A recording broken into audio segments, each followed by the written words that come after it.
जय गुरु जी, शुक्राना गुरु जी। संगत जी, गुरु जी का अनंतम अनंतम शुक्राना, लख लख बार शुक्राना, हर चीज़ का शुक्राना, हर सांस का शुक्राना। संगत जी, आज गुरु जी के दर्शन देखो सामने स्वरूप में हो रहे हैं। कितने प्यारे दर्शन, जो कि पहले जब पाठ शुरू किया था वैसी ही छवि आज हमें दिख रही है, क्योंकि गुरु जी तो वो ही हैं। गुरु जी कैसे बदलेंगे? बदलती तो हम इंसानों की सोच है, हमारे विचार हैं, जो गुरु जी से विश्वास डगमगा जाता है। गुरु जी पल पल हमारी परीक्षा लेते हैं, हर चीज़ में परीक्षा लेते हैं, कुछ देने के बाद भी परीक्षा लेते हैं कि यह मेरे पे कितना विश्वास रखता है, कि मेरे से जुड़ा रहता है या मेरे से जुड़ा नहीं रहता। इसने जो अरदास लगाई वो पूरी होने के बाद फिर कैसे व्यवहार रखता है, कैसे नहीं। तो गुरु जी इस चीज़ का ही पूरा पूरा ख्याल रखते हैं संगत जी, क्योंकि गुरु जी कहते हैं मैं सबका भला करने के लिए ही इस धरती पे आया हूँ। तुम लोग मेरे दिखाए हुए रास्ते पे नहीं चलते तो तुम अपना ही नुकसान कर रहे हो, मेरा नहीं। क्योंकि मैं गुरु, हाँ, गुरु होने के नाते मेरा फ़र्ज़ बनता है कि मैं अपने शिष्यों को अच्छी शिक्षा दूँ। जैसे संगत जी, हम स्कूल में जाते हैं, स्कूल में 40 बच्चों का एक बैच होता है, एक क्लास। तो उसमें से जो एक बच्चा होता है वो फर्स्ट आता है। वो फर्स्ट क्यों आता है? क्योंकि वो अपने गुरु के दिखाए हुए रास्ते पे चलता है। और जो सेकंड लास्ट आता है उसे गुरु पे विश्वास ही नहीं होता, वो गुरु की बातों पे ध्यान नहीं देता, क्लास में क्या चल रहा है क्या नहीं चल रहा, उसे सिर्फ अपनी मस्ती से मगन होता है। तो संगत जी, अब आप देख लो, आपको उस जो लास्ट आता है उस बच्चे में शामिल होना, जो फर्स्ट आता है उसमें शामिल होना है। क्योंकि गुरु के दिखाए रास्ते में चलोगे ना, हमेशा ज़िंदगी में फर्स्ट आओगे, हर चीज़ में फर्स्ट आओगे संगत जी, हर चीज़ में फर्स्ट आओगे, क्योंकि हमारे गुरु है ही इतने प्यारे।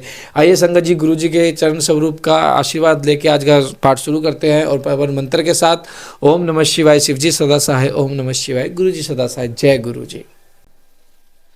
भगवान शिव को संतुष्ट करने वाले व्रतों का वर्णन। शिवरात्रि व्रत की विधि एवं महिमा का कथन। तदंतर ऋषियों के पूजने पर सूत जी ने शिव की आराधना के द्वारा उत्तम एवं मनोवांछित फल प्राप्त करने वाले बहुत से महान स्त्री पुरुष के नाम बताए। इसके बाद ऋषियों ने फिर पूछा, व्यास शिष्य किस व्रत से संतुष्ट होकर भगवान शिव उत्तम सुख प्रदान करते हैं? किस व्रत के अनुष्ठान से भक्तजनों को भोग और मोक्ष की प्राप्ति हो सके, आप विशेष रूप से वर्णन कीजिए। सूत जी ने कहा कि महर्षियों, तुमने जो कुछ पूछा है वही बात किसी समय ब्रह्मा विष्णु तथा पार्वती जी ने भगवान शिव से पूछी थी। उसके उत्तर में शिव जी ने जो कुछ कहा वह मैं तुम लोगों को बता रहा हूँ। भगवान शिव बोले, मेरे बहुत से व्रत हैं जो भोग और मोक्ष प्रदान करने वाले हैं। उनमें मुख्य 10 व्रत हैं, जिन्हें जाबाल श्रुति के विद्वान 10 शैव व्रत कहते हैं। दिव्यों को सदा यत्न पूर्वक इन व्रतों का पालन करना चाहिए। हरे प्रत्येक अष्टमी को केवल रात में ही भोजन करें। विशेषतः कृष्ण पक्ष की अष्टमी को भोजन का सर्वथा त्याग कर दें। शुक्ल पक्ष की एकादशी को भी भोजन छोड़ दें, किंतु कृष्ण पक्ष की एकादशी को रात में मेरा पूजन करने के पश्चात भोजन किया जा सकता है। शुक्ल पक्ष की त्रयोदशी को तो रात में भोजन करना चाहिए, परंतु कृष्ण पक्ष की चतुर्दशी को शिव व्रतधारी पुरुषों के लिए भोजन का सर्वथा निर्देश है। दोनों पक्षों में प्रत्येक सोमवार को प्रयत्न पूर्वक केवल रात में ही भोजन करना चाहिए। शिव के व्रत में तत्पर रहने वाले लोगों के लिए यह अनिवार्य नियम है। इन सभी व्रतों में व्रत की मूर्ति पूर्ति के लिए अपनी शक्ति के अनुसार शिव भक्त ब्राह्मणों को भोजन कराना चाहिए। दिव्यों को यह सब व्रतों का नियम पूर्वक पालन करना चाहिए। जो द्विज इनका त्याग करते हैं वे चोर होते हैं। मुक्ति मार्ग में प्रवीण पुरुषों को मोक्ष प्राप्ति कराने वाले 4 व्रतों का नियम पूर्वक पालन करना चाहिए। वे 4 व्रत इस प्रकार हैं। भगवान शिव की पूजा, रुद्र मंत्रों का जाप, शिव मंदिर में उपवास तथा काशी में मरण, ये मोक्ष के सनातन मार्ग हैं। सोमवार की अष्टमी और कृष्ण पक्ष की चतुर्दशी, इन 2 तिथियों को उपवास पूर्वक व्रत रखा जाए तो वह भगवान शिव को संतुष्ट करने वाला होता है। इसमें अन्यथा विचार करने की आवश्यकता नहीं है। हरे, इन चारों में शिवरात्रि का व्रत है जो सबसे अधिक बलवान है। इसलिए भोग और मोक्ष रूपी फल की इच्छा रखने वाले लोगों को मुख्यतः उसी का फल करना चाहिए। इस व्रत को छोड़कर दूसरा कोई मनुष्यों के लिए हितकारक व्रत नहीं है। यह व्रत सबके लिए धर्म का उत्तम साधन है। निष्काम अथवा सकाम भाव रखने वाले सभी मनुष्य, वर्णों, आश्रमों, स्त्रियों, बालकों, दासों, दासियों तथा देवता आदि सभी देहधारियों के लिए श्रेष्ठ व्रत हितकारक बताया गया है। माघ मास के कृष्ण पक्ष में शिवरात्रि तिथि का विषय महत्व बताया गया है। जिस दिन आधी रात के समय तक यह तिथि विद्यमान हो उसी दिन उसे व्रत के लिए ग्रहण करना चाहिए। शिवरात्रि करोड़ों हत्याओं का पाप का नाश करने वाली है। केशव, उस दिन सवेरे से लेकर जो कार्य करना आवश्यक है उसे प्रसन्नता पूर्वक तुम्हें बता रहा हूँ। तुम ध्यान देकर सुनो। बुद्धिमान पुरुष सवेरे उठकर बड़े आनंद के साथ स्नान आदि नित्य कर्म करें। आलस्य को पास न आने दें। फिर शिवालय में जाकर शिवलिंग का विधिवत पूजन करके मुद शिव को नमस्कार करने के पश्चात उत्तम रीति से संकल्प करें। संकल्प देव देव महादेव नीलकंठ नमोस्तुते कर्तुम इच्छा अहम देव शिवरात्रि व्रतम तव तव प्रभावा देवेश निर्विघ्नेन भवेदिति कामाधा सत्वो सतर्वो माम वे पीड़ाम कुर्वन्तु नैव ही। देव देव महादेव नीलकंठ आपको नमस्कार है। देव मैं आपके शिवरात्रि व्रत का अनुष्ठान करना चाहता हूँ। देवेश्वर आपके प्रभाव से यह व्रत बिना किसी विघ्न बाधा के पूर्ण हो और काम आदि शत्रु मुझे पीड़ा न दे। ऐसा संकल्प करके पूजन सामग्री का संग्रह करे और उत्तम स्थान में जो शास्त्र प्रसिद्ध शिवलिंग हो उसके पास रात में जाकर स्वयं उत्तम विधि विधान का संपादन करे।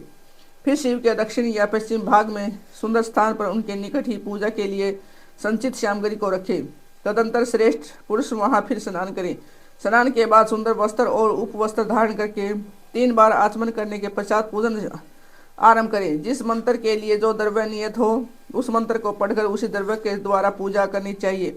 बिना मंत्र के महादेव जी की पूजा नहीं करनी चाहिए। गीत वाद नृत्य आदि के साथ भक्ति भाव से संपन्न हो रात्रि के प्रथम पैर में पूजन करके विद्वान पुरुष मंत्र का जप करे। यदि मंत्रज्ञ पुरुष उस समय श्रेष्ठ पार्थिव लिंग का निर्माण करें तो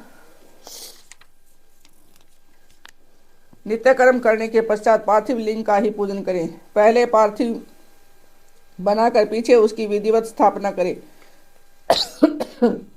फिर पूजन के पश्चात नाना प्रकार के स्तोत्रों द्वारा भगवान वृषध्वज को संतुष्ट करे।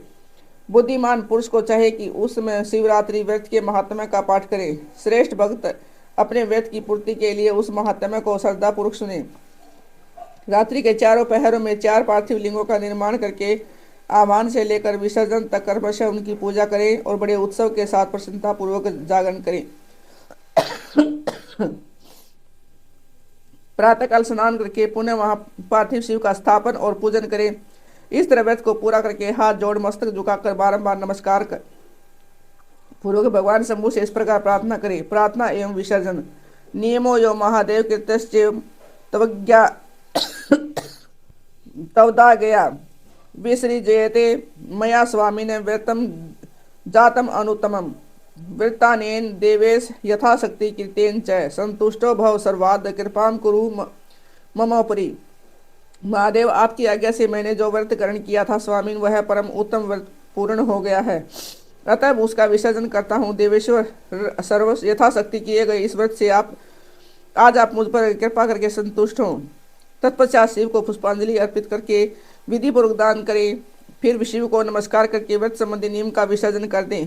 अपनी शक्ति के अनुसार शिव भक्त ब्राह्मणों विशेषतः सन्यासियों को भोजन कराकर पूर्णतः संतुष्ट करके स्वयं भी भोजन करें। हरे शिवरात्रि को प्रत्येक पहर में श्रेष्ठ शिव भक्तों को जिस प्रकार विशेष पूजा करनी चाहिए उसे मैं बताता हूँ, सुनो।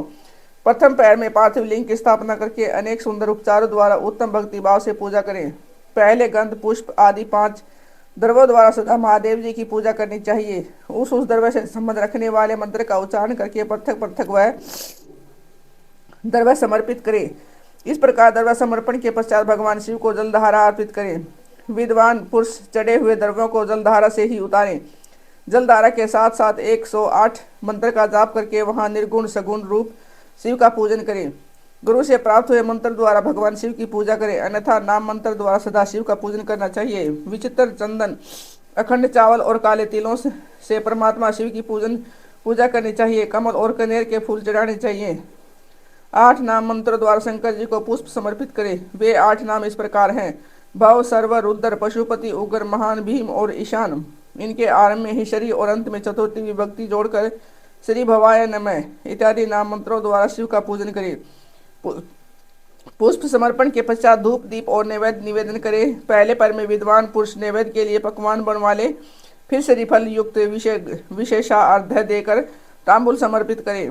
तदंतर नमस्कार और ध्यान करके गुरु के दिए हुए इस मंत्र का जप करें।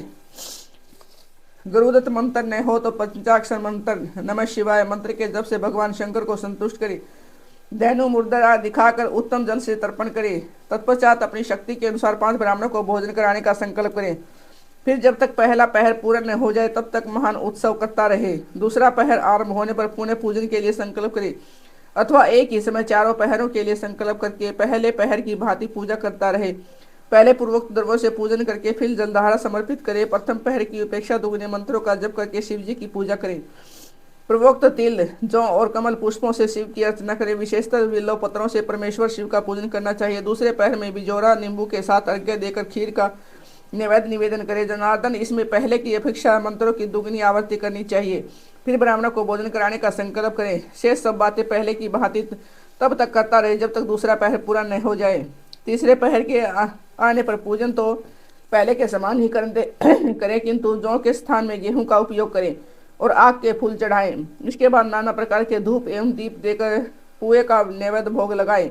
उसके साथ बाती बाती के शाक भी अर्पित करें। इस प्रकार पूजन करके कपूर से आरती उतारे, अनार के फल के साथ अर्घ्य और दूसरे पहर की अपेक्षा दुगुना मंत्र जाप करें। तदंतर दक्षिणा सहित ब्राह्मण भोजन का संकल्प करें और तीसरे पहर के पूरे होने तक पूर्ववत उत्सव करता रहे। चौथा पहर आने पर तीसरे पहर की पूजा का विसर्जन कर दे। पुनः आह्वान आदि करके विधिवत पूजा करे। उड़द, कंगनी, मूंग, सप्तधान्य, शंखी, पुष्पता, बेलो पत्रों से परमेश्वर शंकर का पूजन करें। इन पहर में भांति भांति की मिठाइयों का नैवेद्य लगाए अथवा उड़द के बड़े आदि बनाकर उनके द्वारा सदाशिव को संतुष्ट करें। केले के फल के साथ अथवा अन्य विविध फलों के साथ शिव को अर्घ्य दे। तीसरे पहर की अपेक्षा दूना मंत्र जाप करें और यथाशक्ति ब्राह्मण भोजन का संकल्प करें। गीत वार्ता नृत्य से शिव की आराधना पूर्वक समय बिताए। भक्तजनों को तब तक महान उत्सव करते रहना चाहिए जब तक अरुणोदय न हो जाए। अरुणोदय होने पर पुनः स्नान करके भांति भांति के पूजन उपचारों और उपहारों द्वारा शिव की अर्चना करें। तत्पश्चात अपना अभिषेक कराएं, नाना प्रकार के दान करें और पहर की संख्या के अनुसार ब्राह्मणों और सन्यासियों को अनेक प्रकार के भोज्य पदार्थों का भोजन कराएं। फिर शंकर को नमस्कार करके पुष्पांजलि दे। बुद्धिमान पुरुषोत्तम स्तुति करके निमांकित मंत्रों से प्रार्थना करें। तावक सत्वगत प्राण सत्व अहम सदा मृडे कृपा निदे इति ज्ञात्वा यथा योगम तथा कुरु। आय ज्ञानाधि व ज्ञानाजप पूजादिकम मया कृपा निधित्वा ज्ञात वेव भूतनाथ प्रसिद्ध में अनेन वो उपावासेन यज्जातम फलमेव च तेनैव प्रियताम देव शंकर सुखदायक कुले मम महादेव भजनम तथेस्तु सर्वदा महाभूतस्य कुले जन्म यत्तर तम नहीं देवता। सुखदायक कृपा निधान शिव, मैं आपका हूँ, मेरे प्राण आप में ही लगे हैं और मेरा चित्त सदा आपका चिंतन करता है। यह जानकर आप जैसा ही उचित समझे वैसा करें। भूतनाथ, मैंने जानकर यह अनजान में जो जप और पूजन आदि किया है उसे समझ कर दया सागर होने के नाते ही आप मुझ पर प्रसन्न हो। उस उपवास व्रत से जो फल हुआ हो उसी से सुखदायक भगवान शंकर मुझ पर प्रसन्न हो। महादेव, मेरे कुल में सदा आपका भजन होता रहे। जहाँ के आप इष्ट देवता न हो उस कुल में मेरा कभी जन्म न हो। इस प्रकार प्रार्थना करने के पश्चात भगवान शिव को पुष्पांजलि अर्पित करके ब्राह्मणों से तिलक और आशीर्वाद ग्रहण करे। तदंतर शंभु का विसर्जन करे। जिसने इस प्रकार का व्रत किया हो उससे मैं दूर नहीं रहता। इस व्रत के फल का वर्णन नहीं किया जा सकता। मेरे पास ऐसी कोई वस्तु नहीं है जिसे शिवरात्रि व्रत करने वाले के लिए मैं दे न डालूं। जिसके द्वारा अनायास इस व्रत का पालन हो गया हो उसके लिए भी अवश्य ही मुक्ति का बीज बो दिया गया। मनुष्य को प्रति मास भक्ति पूर्वक शिवरात्रि व्रत करना चाहिए। तत्पश्चात इसका उद्यापन करके मनुष्य सांगोपांग फल लाभ करता है। इस व्रत का पालन करने में शिव निश्चय ही उपवास के समस्त उपासक के समस्त दुखों का नाश कर देता है और उसे भोग मोक्ष आदि संपूर्ण मनोवांछित फल प्रदान करता है। सूत जी कहते हैं, मैं ऋषियों भगवान शिव का यह अत्यंत हितकारक और अद्भुत वचन सुनकर श्री विष्णु अपने धाम को लौट आए। उसके बाद उस उत्तम व्रत का अपना हिस्सा आने वाले लोगों में प्रचार हुआ। किसी समय केशव ने नारद जी से भोग और मोक्ष देने वाले इस दिव्य शिवरात्रि व्रत का वर्णन किया था। जय गुरु जी, शुक्राना। संगत जी, आपने जाना किस तरह से शिवरात्रि का व्रत किया जाता है, उसकी विधि विधान पूरा संपूर्ण आज के इसी पाठ में है। तो आज का पाठ तो बहुत ब्लेस है, बहुत पाठ संगत जी सभी ब्लेस है, लेकिन कुछ पाठ को गुरुजी स्पेशल ब्लेसिंग देते हैं। जैसे आज के अध्याय को स्पेशल ब्लेसिंग दी। काफ़ी लोगों के जवाब होते थे कि हमने इतने व्रत रख लिए, इतने फास्ट किए, वहाँ शिव ने हमें प्रसन्न होकर वर नहीं दिया। आज आपको इसमें विधि बताई गई, इस विधि के अनुसार आप व्रत रखो, देखो आपको शिव जी प्रसन्न होकर आपकी इच्छा अनुसार वर देंगे। जय गुरु जी, शुक्राना। गुरु जी कमेंट करके अपनी हाजिरी जरूर लगाए। जय गुरु जी।